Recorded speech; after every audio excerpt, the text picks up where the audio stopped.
Hello YouTube friends, I'm Mark Million for CompuMove Systems.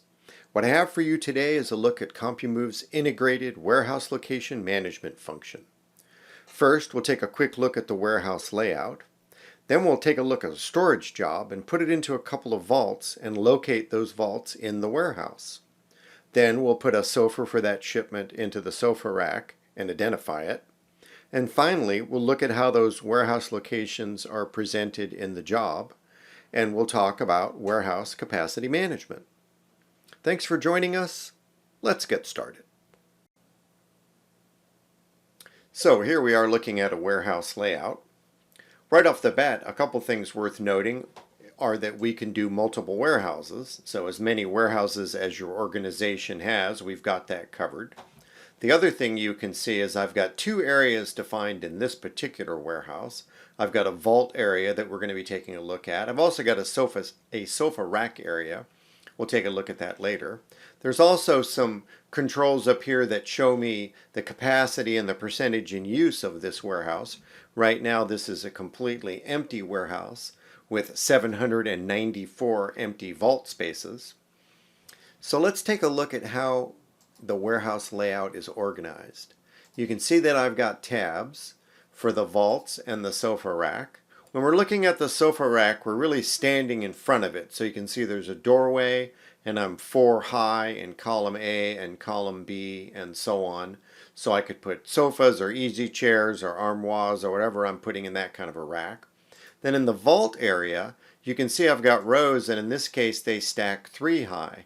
Now I've got a couple levels of detail, so if I click into a given spot, it'll zoom me in, and you can see that in this particular example, I've got an obstructed space. I've got a fire riser that blocks part of that vault stack, so I can only stack 2 high there. So all of that is an example of how we create a warehouse layout for you.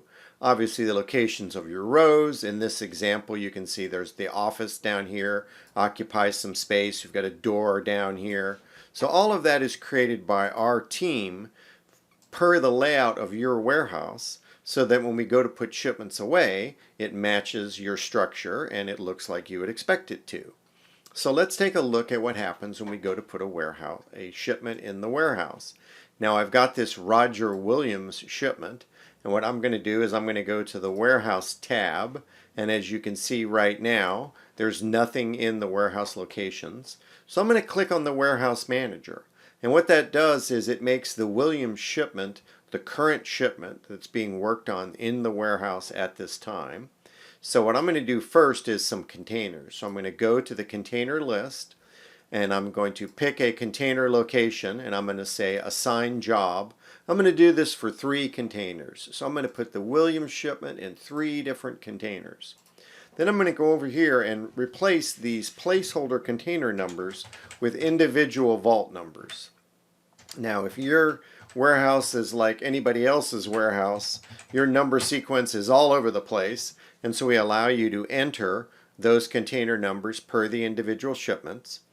We can do pre-programmed sequence numbers, but it wouldn't be uncommon for people to want to do their own. So now I'm going to double click into this job record, into this container, and I'm going to say stack put, and I'm going to go to the detail level, and I'm going to pick a spot. I'm going to say suppose that's at the back of row 3, and I'm going to say stack put. And so now container 5478 for Roger Williams, lot number CS0022, is in that location. If I go back to the container list, it shows me that it's in vaults row 3. So I'm going to take the next one. I'm going to do stack put. Let's say that it sits next to it. I'm going to go ahead and do stack put there. Then I'm going to go back to the container list, and I'm going to take this last one, and let's say it's somewhere else. So I'm going to do stack put for that. Maybe it's in the middle of row 5, and I'll do stack put there.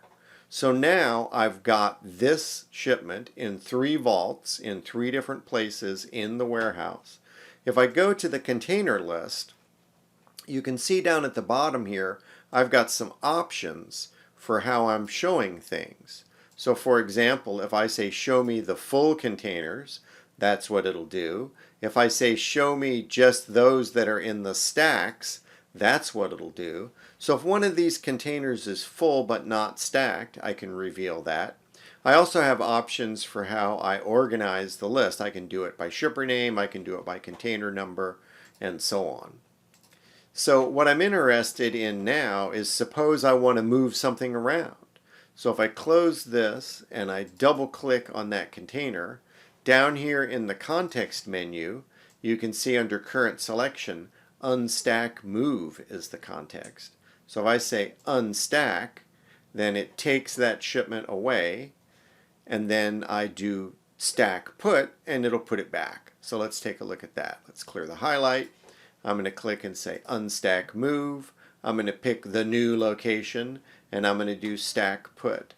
So this kind of illustrates the significance of that current selection. If I go to the container list and I say show me some empty containers that are available to me, we'll go to that one. Actually, let's switch it back to the all view. So now I've got an empty one. I'm going to say reselect last job. I'm going to pick that spot. I'm going to say assign job. So when I'm doing that, the job itself is the current selection. So what I want to do next is I want to make the container the current selection. So I double click on it, and that context sensitive button changes to stack put. So I say stack put, I pick my spot, I say stack put, and now it's in there. The exact same procedure is followed for the sofa rack. So I'm going to go to the sofa rack, I'm going to say reselect last job, I'm going to pick an open spot in the rack, I'm going to say assign job, and it's going to put it in there. And because this is a rack, not stacked vaults, it's going to want to know what have I put there. So I'm going to say there's a red sofa, and I'm going to hit save. So now it says in location C1, Roger Williams, lot number CS00022, is a red sofa. And so it'd be the same procedure if I wanted to empty it out. I would double click on it and it would say unstack. I'm not going to do that, so I'll just click somewhere else. So really there's the idea of the focus, which is either the shipment or the vault or its location. And it's really designed to make it quick to use. So if I want to see where a shipment is, I can double click and it'll say stack show. So a critical part of that is that the context sensitive button down here and what shows in that current selection area will change according to what you do. If you've made the last job the focus, then you can put it somewhere.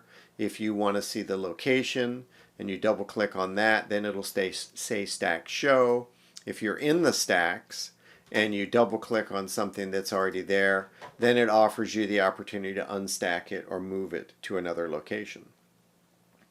So a couple layers to that, and it's really built for speed because you've got a warehouse with a lot of spaces in it, as you can see here.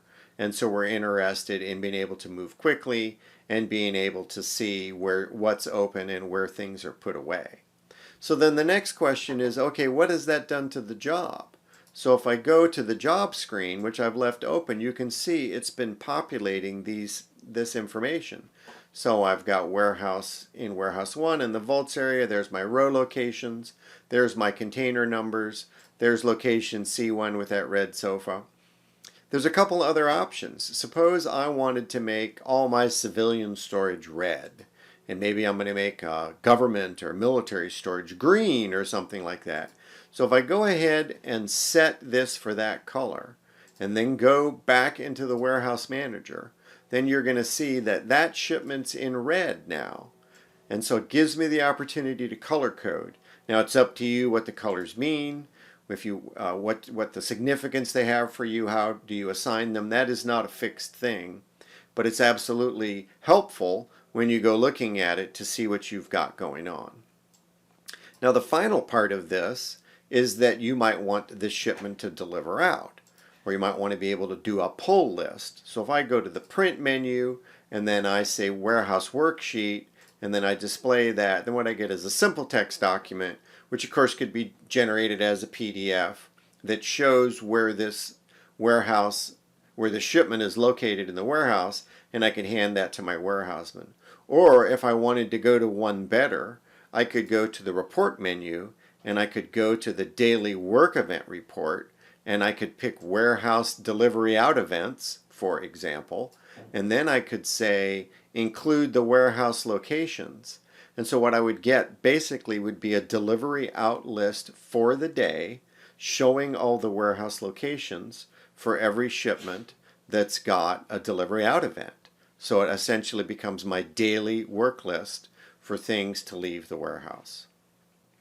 So the final piece of this puzzle is that we've been recording in a log the activity we've been doing.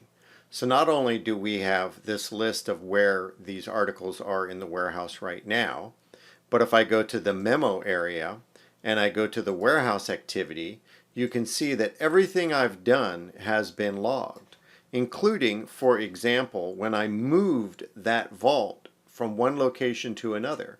So you can see container 5478 was put in vaults row 3, but then it was unstacked and then it was subsequently placed in vaults row 5. In the same way, you can see that I put that sofa item in the sofa rack, and in fact, if we scroll a little further down, you can see the caption that I gave it. So not only did I put it in a particular location, but I also called it something.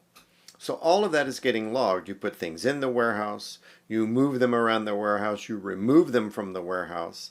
And not only is that history being logged, but also who did it and when they did it is being logged. And it actually goes to the level of detail that I could turn around and go to the print menu, and I could go to the memo event history, and I could display that, and you can see I've got the full change history of this shipment as it has moved around in the warehouse. So there's no question how we got here and who did it. And of course, as we know, sometimes we have to look for lost things in the warehouse, and it can be helpful.